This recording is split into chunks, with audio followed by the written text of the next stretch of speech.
예, 조대훈입니다. 제 얼굴 좀 좋아진 것 같습니까? 지난주 잘 놀았습니다. 제주도도 가고, 부산도 가고, 전국 떠돌아다니고.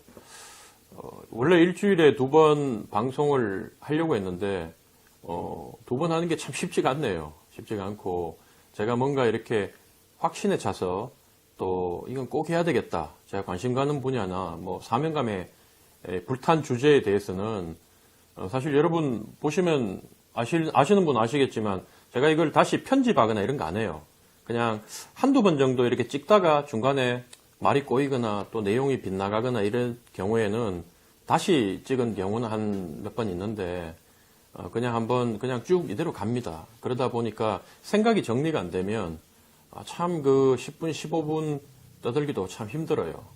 제가 아무 얘기나 떠들 수는 없는 거고 그래서 너무 이렇게 스트레스 받고 힘들어 하니까, 여기 스태프분들이 그냥 원래 우리가 이 방송을 하기로 했던 취지가 그냥 가까운 분들하고 소통하고 또 유튜브 해가지고 우리가 돈을 벌겠다는 것도 아니고 또 조회수를 막 올려가지고 구독자 많이 만들고 조회수 올려가지고 이렇게, 하는 것도 목표가 아니었고 그래서 정말 제대로 된 정치 분야에 있는 주제 또 내용을 가지고 정말 심도 있는 얘기를 좀 해보자. 그래서 우리가 언론 같은 데 나가서 하지 못하는 내용들, 이런 내용들도, 정말 조대훈을 좋아하고 아끼는 분들이 오셔가지고 보시고, 여기 대해서 코멘트도 주시고, 또 이렇게 전화도 주시고, 이런 거를 우리가 하자고 처음에 이 방송을 시작했기 때문에 너무 스트레스 안 받으려고 그래요. 근데 지난번에 이렇게 조회수가 그때 홍준표 단일화 문제나 선거 때문에 이게 10,000회 이상 올라가니까 온갖 분들이 들어오셔가지고 욕하고 이러던데, 여러분 저는 욕을 먹고 코 올라오는 사람이기 때문에 그렇게 욕해주면 짜릿짜릿해요. 그래서 속으로는 제가 다 반사하고 있는데 대놓고 카메라에서 그 사람 인생에 대해서 악플다는 사람에 대해서 얘기는 못하지만 속으로 제가 반사 이래가지고 니한테 다 돌아가라 이렇게 할 정도는 제가 맷집이 되기 때문에 팔 아프게 그렇게 안 하셔도 됩니다. 여러분 쓴다고 내가 그 욕하고 형식도 안 갖춰진 거 그런 내용이 일일이 답할 시간도 없고요. 근데 정말로 이 소중한 내용들 가끔 보면 저도 몰랐던 내용들을 가지고 제가 접하게 되면 깜짝깜짝 놀라요. 그래서 그걸 가지고 우리 팀하고 또 대화도 하고 그런 거 다 찍어가지고 이렇게 서로 공유도 하고 토론도 하고 그렇게 합니다. 오늘은 뭘 할까 제가 생각을 해봤는데 사실은 여행을 좀 더 다니려고 했는데 그저께 주말에 오마이뉴스하고 제가 인터뷰를 했어요. 오마이뉴스 사실은 오마이뉴스의 그 이영광 기자라고 이 몸이 좀 불편한 분이에요. 정말 그분이 저한테 인터뷰하고 이렇게 노력해서 사는 삶에 대해서 이렇게 보면 저도 참 감동을 많이 하고 저보다 나이가 10살 이상 차이가 나고 또 그분은 호남분인데 어쨌든 저하고 인연이 돼가지고 처음에 인터뷰할 때 제일 첫 인터뷰할 때 참 기억나는데 거의 싸우듯이 나 이런 사람하고 왜 해야 되냐 그리고 오마이뉴스는 나를 골탕 먹이려고 이러는구나 이렇게 생각했는데 우리가 벌써 인연이 이제 한 2년 가까워지고 지금 보니까 이영광 기자가 오마이뉴스에만 저를 9번 실었어요. 그래서 사실 오마이뉴스에서 그리고 또 제 기사를 쓰면 그게 조회수가 엄청나게 많이 나와요. 어제도 보니까 이 댓글 많은 기사 14등까지 올라갔더라고요. 어제 다음에서 얼마나 다음에 기사가 이제 수백 건 정치 기사 올라갔을 거 아닙니까? 그 중에서 제가 유명한 사람도 아니고 그 악플들 막 달아놓은 거 보면 덧보잡 조대원 저런 거 왜 해주냐고 막 그런 얘기도 하고 하는데 어쨌든 덧보잡인데도 그렇게 많이 보세요. 그래서 제 팬은 있어요. 그렇기 때문에 오마이뉴스에서 사실은 저에 대해서 너무 많이 기사를 쓴다고 얘기해서 이영광 기자가 한 6개월 정도 제 기사를 안 썼는데 어쨌든 저하고 대화하고 싶어하고 제 얘기를 듣고 싶어하고 나름 그 전문가가 보더라도 제 얘기는 들을 만한 가치가 있다고 생각하기 때문에 그런 분들이 저를 꾸준히 취재하고 하지 않겠습니까? 그래서 그때 어제 했던 내용 중에 크게 이제 굵직굵직하게 테마가 한 서너 개 있는데 지면의 한계 때문에 우리가 원고 그분이 이제 다 저하고 인터뷰하고 난 뒤에 원고를 초고를 보내주시면 그게 A4지로 13장이었어요. 보통 그래요. 저하고 인터뷰를 하면 13권, 4권, 13장, 4장 이렇게 되는데 기사는 보통 이제 A4지 한 2장 정도 길면 3장 정도 이렇게 압축해야 되기 때문에 그 놓치는 부분들, 주옥 같은 부분들을 제가 너무 아깝다. 그래가지고 사실 이번에 책 냈던 보수 진보 그게 뭐라고 그 책에도 한 챕터를 이영광 기자하고 인터뷰했던 6개인가 7편인가 그걸 올렸어요. 그 100페이지가 넘어요.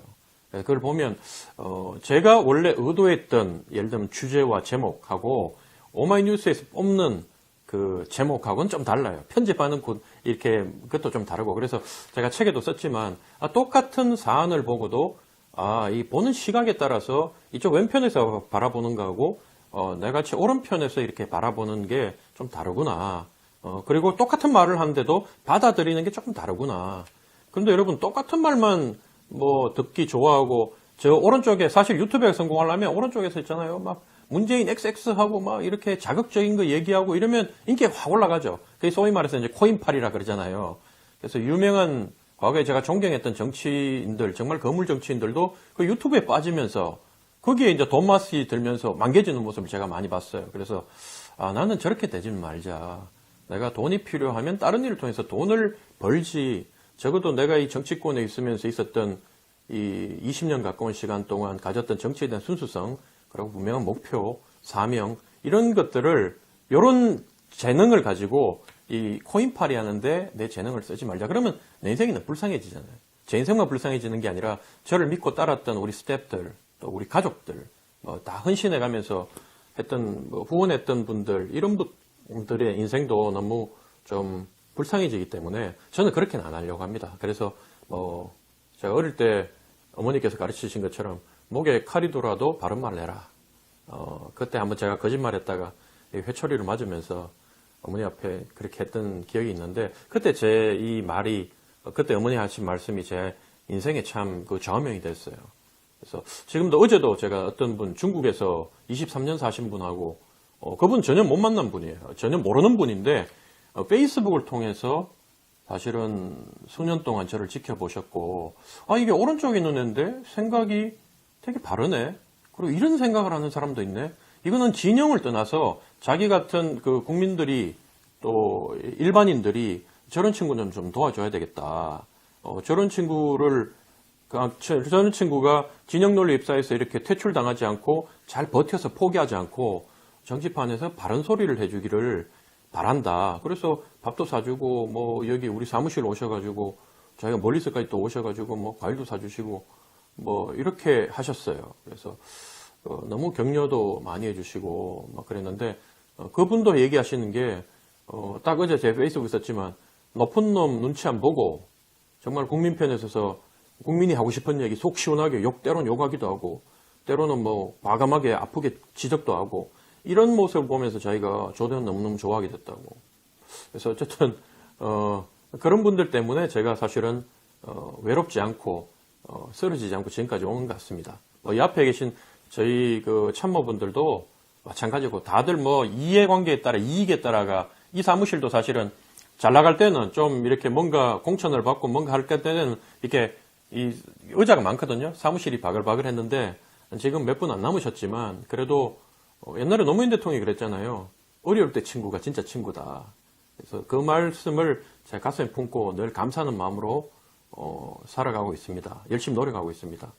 그래도 오늘 뭔가 얘기해야 되잖아요. 그래서 어제 오마이뉴스에 윤석열 후보가 어떻게 됐는지, 이렇게 되게 된 이유, 이런 것들 될지 예측을 했느냐, 이걸 물어봤고, 그 다음에, 심상정, 안철수, 김동연, 이 세 분의 단일화 문제, 3명이 단일화 되겠냐, 그럼 둘이 되겠냐, 이 부분은 제가 인터뷰에 다 썼습니다. 다 썼고, 마지막으로 이제 물었던 게 국민의힘 선대위하고 김종인 비대위원장, 이준석, 이런 부분인데, 이 부분을 짧게 말씀드리고 제가 이제 마칠까 합니다. 너무 길면 안 되니까, 유튜브. 그 부분은 사실은 이제 좀 길게 인터뷰를 했는데, 그 내용이 다 들어가기가 힘들었던지, 그 부분은 거의 이제 짧게만 이렇게 요약된 형태로만 기사가 났고, 나머지는 이제 전부 다 이제 묻혔는데, 그때 제가 무슨 얘기를 했냐면, 어쨌든 국민의힘 선대위에는 김종인 전 비대위원장 들어올 거다. 그분이 어떤 분인데?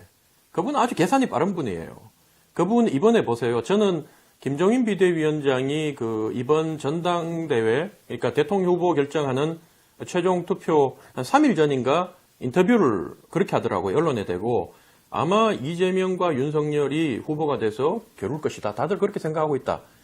그걸 보고 우리 사실은 전략팀의 여론조사 기관의 대표도 계시고 뭐 여러 가지 그쪽 방면의 전문가들도 계시는데 저 말 한마디가 아마 윤석열 지지율 한 3%는 올렸을 거다. 아주 고도의 선거 전략이다. 김종인도 이제 저 마지막에 저래 붙는구나. 왜냐면 이제 홍준표가 막 따라 올라가고 있는데 국민 여론조사로 사실 홍준표가 이기려면 몇 명의 의원들, 마음 약한 의원들이나 당협위원장들이 투항에 와야 되거든요. 투표 뼈치기 며칠 전날 투항에 와야 돼요. 근데 그게 안 돌았던 게 결국 김종인이 거기 있어서 그 흔들리는 마음을 확실히 잡았기 때문에 나머지 선거 결과가 거의 그렇게 굳어지고 끝나버렸는데 사실 진보 쪽에서 봤을 때는 김종인이라는 사람이 저렇게 영향력이 있느냐. 저 사람이 뭔데? 저 별것도 아니다. 이렇게 얘기를 하는데 사실은 별거 아닐 수도 있고 또 맞을 수도 있고 그 말이 틀릴 수도 있어요.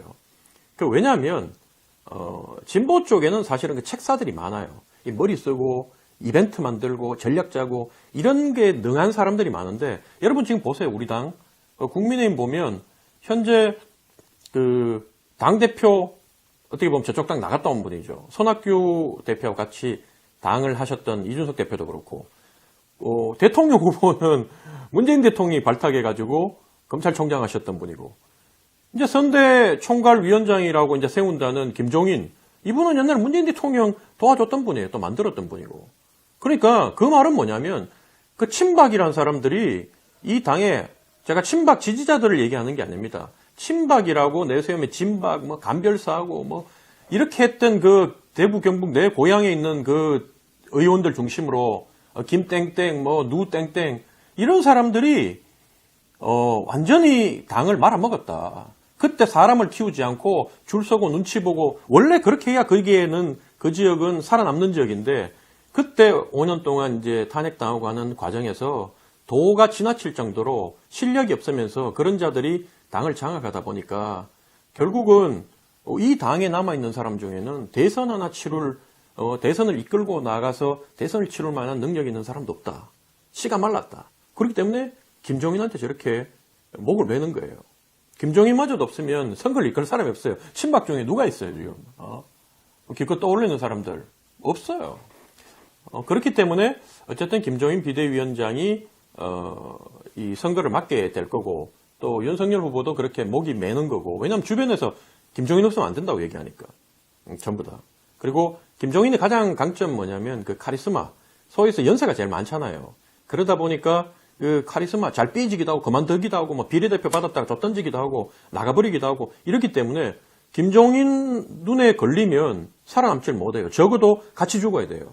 그렇기 때문에 의원들이나 이런 사람들이 한거를 못해. 그러니까 적어도 대선 국면에서 시끄러운 국면 그 안에서 알력 이런 것들은 김종인이 들어오면 이게 다 조정이 돼요. 거기에 비하면 되게 합리적인 분이지만 김병준 전 비대위원장 같은 분은 되게 정말 머리가 명석하고 뛰어난 분, 제가 잘 아는 분인데 근데 그런 카리스마는 좀 부족해 보이는 거예요, 이게. 저는 그렇게 안 보지만 어쨌든 우리 당에 있는 사람들은 김병준은 왠지 좀 약해 보이고 김종인이 들어가야지 이게 휘어잡아가지고 대선을 치러낼 수 있다. 이렇게 보는 것 같아요. 그래서 김종인 비대위원장은 이미 윤석열 쪽에 이렇게 자기가 세팅을 해놓고 이걸 다 끌고 가려고 고도로의 스텝을 밟아가면서 파리 떼기도 하고 공격도 했다가 쥐었다 폈다 하면서 윤석열을 길들여왔기 때문에 김종인은 자기 원하는 걸 얻어가지고 캠프를 이끌게 될 거다.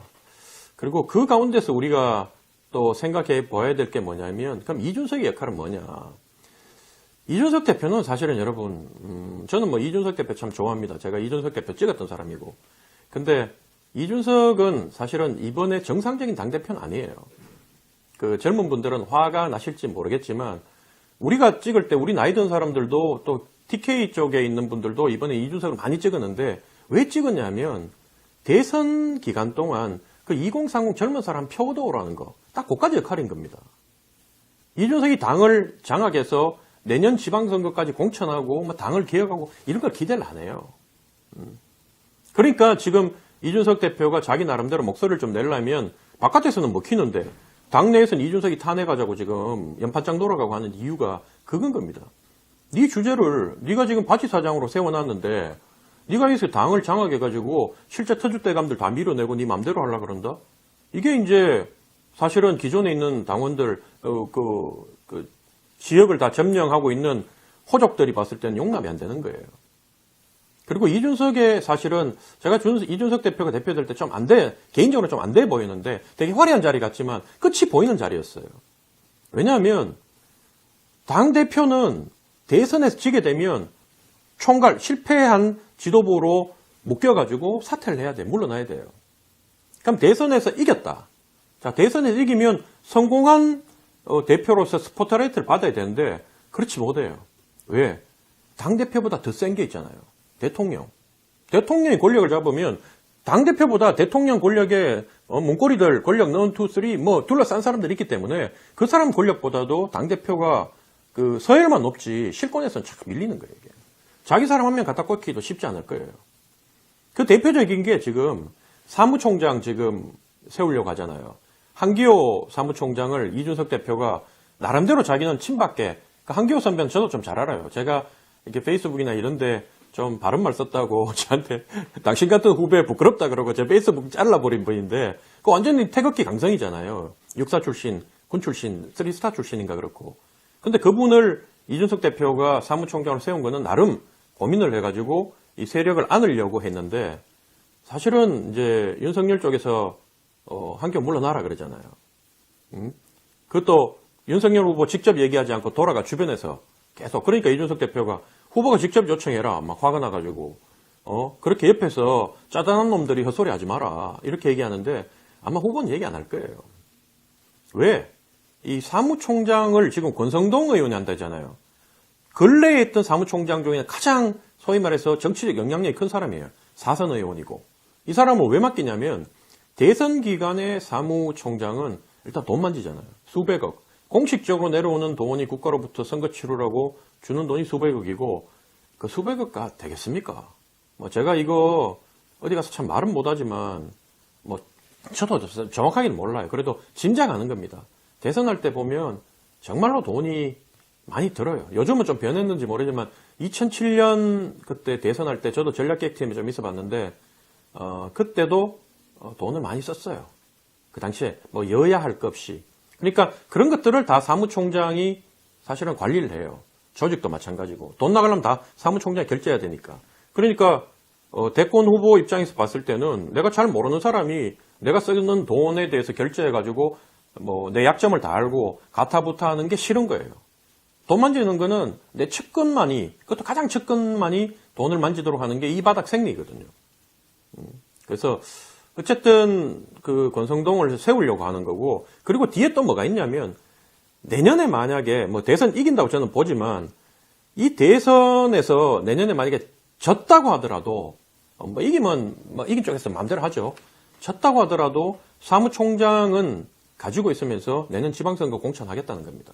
안 물러나요, 이 사람들.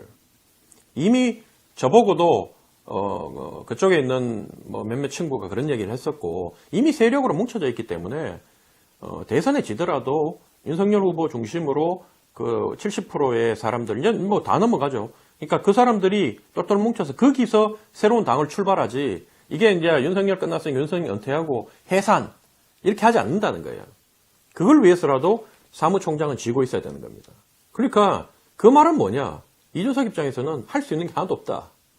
내년에 대선 이기든 지든 이준석이 공천할 수 있는 부분은 없다. 그게 냉정한 현실이에요, 그게. 근데 그걸 안 하겠다고 지금 계속 버티면 어떻게 됩니까? 정치판이란 게 높은 자리 있어도요, 밑에 사람들이, 니를 주인으로 못 섬겨. 니를 대장으로 안 세워줘. 이러고 다 떠나버리고 딴 사람을 붙잖아요? 그러면 그 사람이 대장 되는 거예요. 그 수족이 없는데 어떻게 할 거예요? 당대표가 줄 수 있는 건 이미 다 나눠줬고, 그렇잖아요. 당대표가 더 이상 줄 수 있는 것도 없고, 결국 대권 후보가 이제 주는 거, 거기에 전부 다 목을 맬 건데, 어떻게 하겠습니까? 그래서 이 얘기는 오늘 참 제가 얘기할 때 참 조심스럽고 할까 말까 뭐 고민도 했는데, 뭐 내 편한 대로 그냥 하는 게 좋을 것 같다는 생각이 들어서 했고요. 그리고 엉뚱하게 이렇게 의견은 좋지만, 딴 얘기 하실 분은 안 들어오시면 됩니다. 구독 안 하시면 됩니다. 그런 거에 대해서 제가 별로 신경 쓰지 않으니 정말 저하고 이런 부분에 대해서 심탄위하게 의견을 교환하실 분들 남으셔가지고 하는 게 댓글도 너무 많으니까 다 못 달아주겠어요. 내가 댓글 어지간하면 댓글은 아직까지는 여유가 있기 때문에 그 정도 여유는 되기 때문에 달아드리는데 너무 많이 들어오니까 그것도 감당하기 힘들더라고요. 그래서 어쨌든 오늘은 좀 민감한 얘기지만 제가 이런 얘기를 좀 해봤습니다. 예, 이번 주 금요일쯤 다시 또 찾아뵙도록 하겠습니다. 고맙습니다.